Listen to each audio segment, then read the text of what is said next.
A private pilot blocked a black man from boarding his own jet, calling security without a second thought.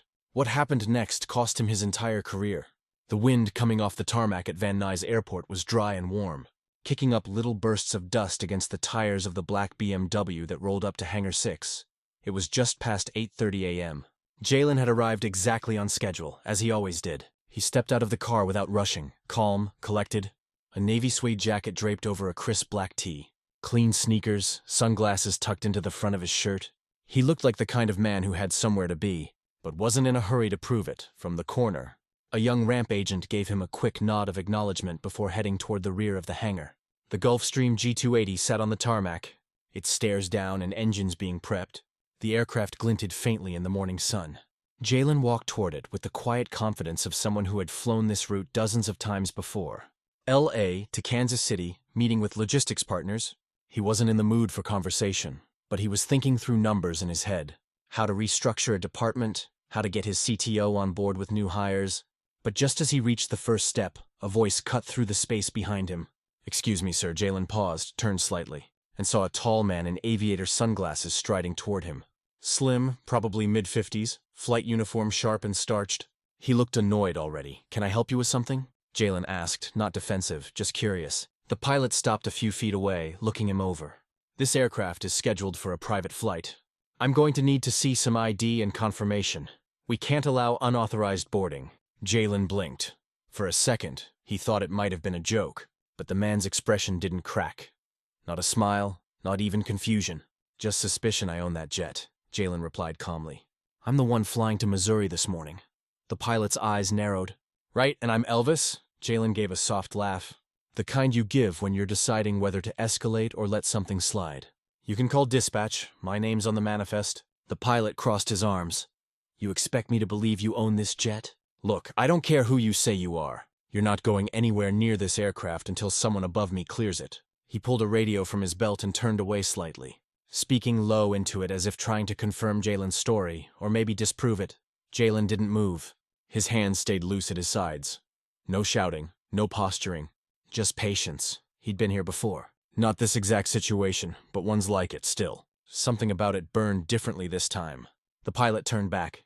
"Security will be here in 2 minutes. If you're the owner, I'm sure they'll clear it up." "You're going to feel real stupid in 2 minutes," Jalen said quietly. The pilot smiled.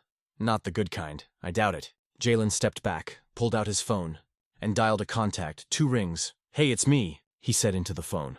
"You might want to get someone on the radio with your Van Nuys pilot. He's blocking me from boarding." "No, he has no idea who I am." There was a short pause. "Yep, I'll wait." As he ended the call, a small black SUV marked security rolled up behind him. 2 men stepped out, looking around, and walked toward the pilot first. "This guy claims he owns the plane," the pilot said. "Refused to show ID. I didn't want to take any chances." One of the guards looked toward Jalen, his brow furrowed for a beat. And then his posture shifted slightly. Recognition. "Wait, you're Mr. Rhodes?" Jalen nodded. "That's right." The guard turned toward the pilot. "Sir, you might want to get on the line with dispatch right now." But what came next would shift everything and expose a mistake the pilot couldn't take back. The pilot's face stiffened. He glanced at the guard, then back at Jalen, like he was trying to do the math in his head and couldn't believe the answer he was getting. "Wait, you're who?" the pilot asked, still holding the radio halfway to his mouth. "Rhodes," Jalen replied calmly. "Jalen Rhodes." There was a pause. And then the pilot gave a soft, skeptical scoff. "Right, and what, you're some kind of investor?" The way he said investor wasn't neutral. It had weight. Like he was trying to place Jalen in a box that made the situation make more sense to him. As if investor was the closest acceptable reason someone like Jalen could be standing there at the steps of a $21 million jet, saying it was his. "No," Jalen said. Locking eyes with him. "I own the company." The words landed flat. The pilot didn't flinch. He just let out a breath, like he was growing tired of whatever game he thought was being played. The security guard, meanwhile, had stepped back and was already radioing someone else. His face had changed. The second guard kept his gaze on the pilot now. "Not Jalen, I'm not showing you ID," Jalen continued, "because I don't have to. The company isn't rented, the plane isn't chartered, I own it." The pilot shook his head slowly, but it was clear his certainty was starting to break. "Look, I've been in this business a long time," the pilot muttered, "and I don't take chances when someone shows up without being verified. You say you own the company. Fine. But the way you rolled up, the way you're dressed, It just didn't track, and there it was. The outfit, the attitude, the quiet, not loud enough, not flashy enough, not old enough, not white enough. Jalen stayed silent for a second, just watching the pilot flounder to make his stance seem more procedural than personal. You ever think maybe you can't recognize power when it doesn't look like what you're used to? Jalen asked. The pilot didn't respond. Then Jalen's phone buzzed in his hand. He stepped away slightly and answered it. "Hey," he said. "Yeah." "He's still standing here, I'll wait." He didn't even need to say who he was talking to. The timing said enough. One of the guards cleared his throat and motioned toward the pilot. "You might want to speak with dispatch, sir, now." Still trying to preserve whatever dignity he could, the pilot turned and raised his radio again. "Base, this is Captain Turner at Hangar 6. I've got a man here claiming he's the owner of Rhodes Air. Name's Jalen Rhodes, says the aircraft is his." There was silence for a moment on the other end. Then a voice replied, but too low for Jalen or the guards to hear. Captain Turner stiffened. "Yes, sir, I understand." He turned, eyes flicking to Jalen again, but this time there was something else in his stare, something more nervous. He lowered the radio. Lips pressed thin. "Well," he said, clearing his throat, "there must have been a miscommunication." Jalen didn't smile. He didn't speak. Captain Turner tried again. "I wasn't informed the owner would be on board today. I didn't think I needed to give anyone a heads up to board my own jet," Jalen said. His tone didn't change. Still even, still razor sharp, the two guards didn't move. Everyone seemed to be waiting for Turner to say something smart, something graceful, but he didn't have it in him. "I was doing my job," he said, more to the guards than to Jalen, trying to follow protocol. Jalen turned to the SUV. "You all good?" he asked the guard closest to him. The man nodded. "All good, sir," and just then, another voice came through the pilot's radio. It was louder this time, and Jalen caught the end of it. "Stand by. You'll be relieved of duty immediately. Do not proceed with this flight." Turner's eyes widened just slightly. He took a step back from the group, staring down at the device in his hand. Like he was hoping it had glitched. Jalen turned to him. "Now you know, but the truth behind that quiet ownership, and why Jalen bought the whole company in the first place, had its roots in something much deeper." Captain Turner stood frozen still, gripping the radio like he didn't know whether to throw it or beg it to say something different. But it had said what it said. Relieved of duty immediately, he glanced back at the jet. His jet, or so he had believed just 10 minutes ago.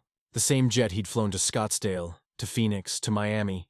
The one he bragged about over drinks at the officers' lounge in Burbank. And now, apparently, the man he'd tried to push off the steps owned it. Owned the company, owned him. The radio buzzed again. This time a new voice came through. Lower, calmer, female, Captain Turner. "Please report to Terminal Office 2. Do not initiate takeoff. Do not interact with the client further." He didn't even respond. Just dropped his hand to his side and stared at the tarmac. Jalen gave a short breath through his nose. Not a sigh, not relief. Just the kind of breath you take when something you've seen coming still hits differently when it finally happens. He turned to the guards. "Thanks, I think we're good here." One of them gave a slight nod and walked toward the security vehicle. The other stayed behind for a second, watching Turner slowly make his way back toward the terminal building. His steps dragging, Jalen didn't gloat.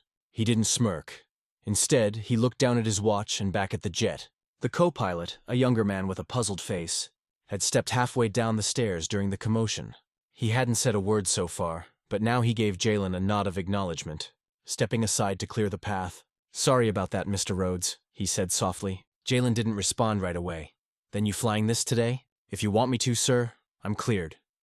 Jalen studied him for a second, then gave a single nod and walked up the stairs without another word. Inside, the jet cabin was cool and sleek. Cream leather seats, walnut trim, quiet elegance. No overstatement, just taste. He dropped his bag on the seat closest to the front and sat down, rolling up one sleeve as he leaned forward to unlock his tablet. The aircraft door closed behind him with a firm thud as the crew began pre-flight. Jalen sat back, staring out the window. He wasn't thinking about Turner anymore, not directly anyway. He was thinking about why he had bought the company in the first place. It hadn't been ego. It hadn't even been convenience 2 months ago. He had been on a different private flight, this time as a client when something similar had happened. Not as dramatic, no security, just a lingering tone in the pilot's voice, the kind that made it clear he didn't think Jalen belonged there. They got to Boston late, and Jalen never complained. But when he got home, he poured a glass of scotch and stared at the wall for a long time. And then he picked up the phone. He called his lawyer, a quiet force of nature out in Walnut Creek, and said, "Find out who owns that air charter company discreetly. I want it within a month. He owned a controlling stake through a holding firm, changed the leadership, shifted the operations, never once walked into the headquarters. He didn't need them to know his face. He just needed to know they'd think twice before judging someone by the cut of his jeans or the shade of his skin. The jet began to taxi. Jalen looked up from his screen and stared out at the horizon. The sky was clear, wide open. But before the wheels even left the ground, word of what happened that morning had already begun to spread, and things were about to get very public, very fast. The jet lifted off the runway with a low hum beneath the cabin floor. Jalen barely noticed. His mind was already elsewhere back 2 months ago. The day it all started shifting, it was a Thursday afternoon when he boarded that charter out of Phoenix. He'd just wrapped a contract renegotiation with a supplier out there. He was tired, but it was a good kind of tired. The kind that comes after winning without raising your voice. When he boarded the jet, the pilot didn't say much, barely looked at him, just a clipped welcome aboard. And that was that. Jalen didn't care at first. He wasn't there to make friends, but during the flight, small things piled up, a delay in service, a tone of forced politeness, and when they landed, the pilot spoke to his assistant like she was the client. Ignoring Jalen completely, it wasn't aggressive, just cold. Jalen didn't say anything. Not then, but he remembered 3 days later. Sitting on his back patio in Oakland, a glass of Lagavulin in hand, he made the decision. Not a loud one, a quiet one. The kind that moves mountains without fanfare. He called his lawyer Maxine Gwen and said, "I want to own something that makes people rethink how they see success." Maxine didn't flinch. She knew him.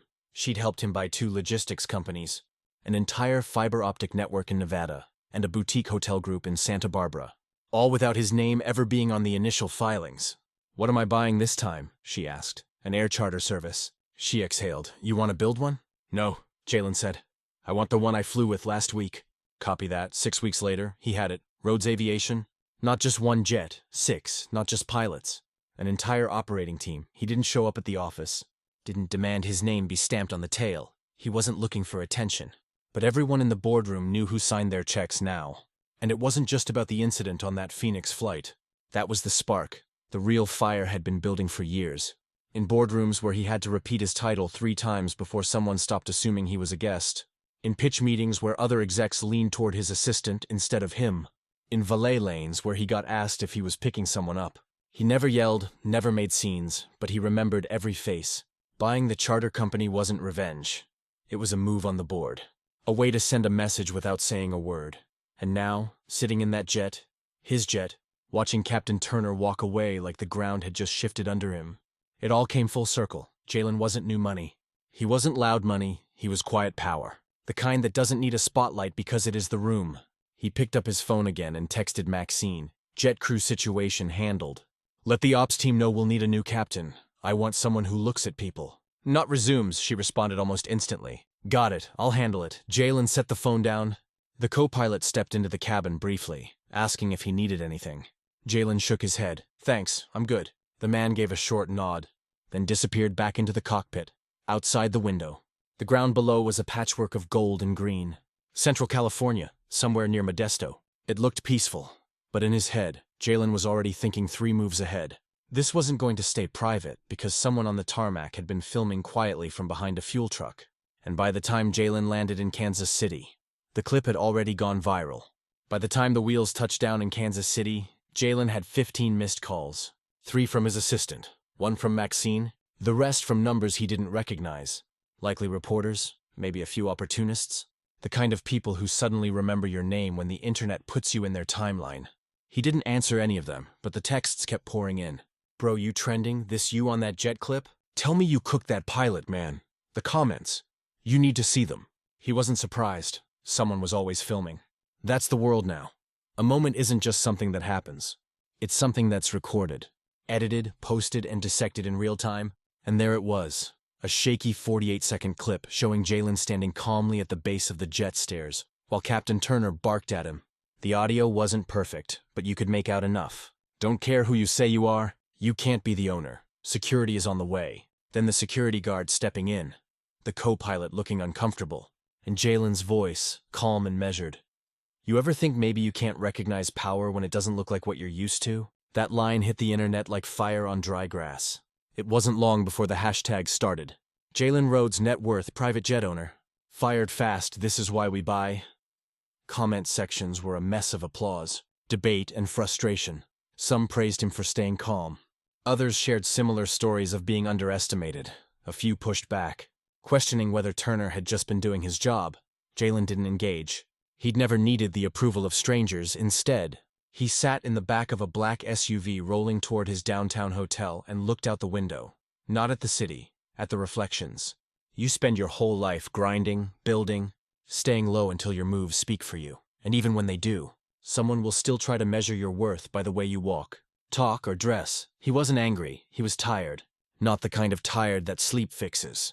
The kind that settles in your bones after the 1,000th time someone thinks you're the assistant.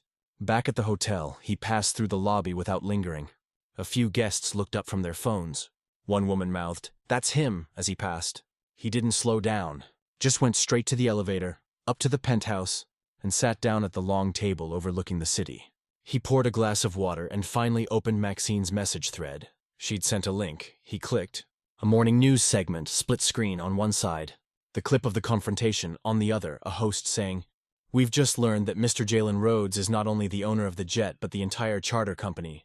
That pilot has reportedly been relieved of duty." They called it an eye-opening incident.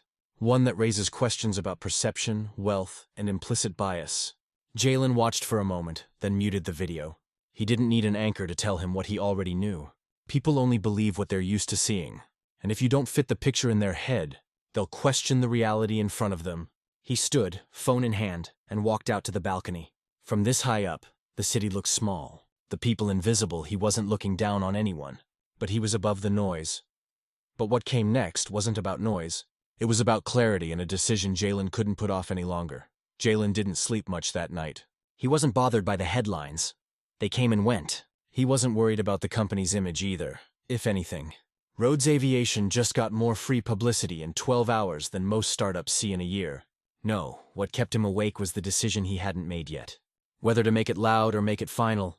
He sat alone at the small table in the corner of the suite, sipping black coffee as dawn crept over Kansas City's skyline.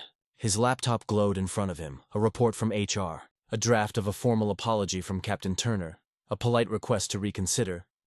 Turner had sent it late, probably thinking it would soften the blow. It didn't. The message wasn't apologetic. It was self-preserving. "I wasn't informed. I've flown high-level clients for years. This could have been handled differently." Jalen read it twice. Never once did the man ask how it felt to be told you didn't belong. Never once did he acknowledge what the real issue was. Not the procedure, not the paperwork, the assumption. And that was the part Jalen couldn't ignore. He picked up his phone and called Maxine. She answered on the first ring. "Let me guess, you've made your decision." "Yeah," Jalen said. "He's done. Want me to put it through quietly?" "No." Jalen leaned back in his chair. "Not this time." There was a pause on the other end. "You sure?" "Yeah. If this were anyone else, he'd already be gone." "I'm not about to teach people that your apology matters more than your assumptions." Maxine didn't argue. She understood all right. "I'll handle it." Jalen ended the call and stood up, stretching the stiffness from his shoulders. He wasn't angry. He wasn't vengeful. But letting Turner stay would mean that what happened didn't matter. That being dismissed on your own property could be shrugged off with the right excuse. And that wasn't going to fly. Not in his company. He sent one more message to the operations lead, effective today. "Captain Turner is permanently removed from duty. Offer him a severance package if HR insists. But we're not keeping him in any capacity." No exclamation mark, no added emotion, just business. He closed the laptop and walked over to the window again.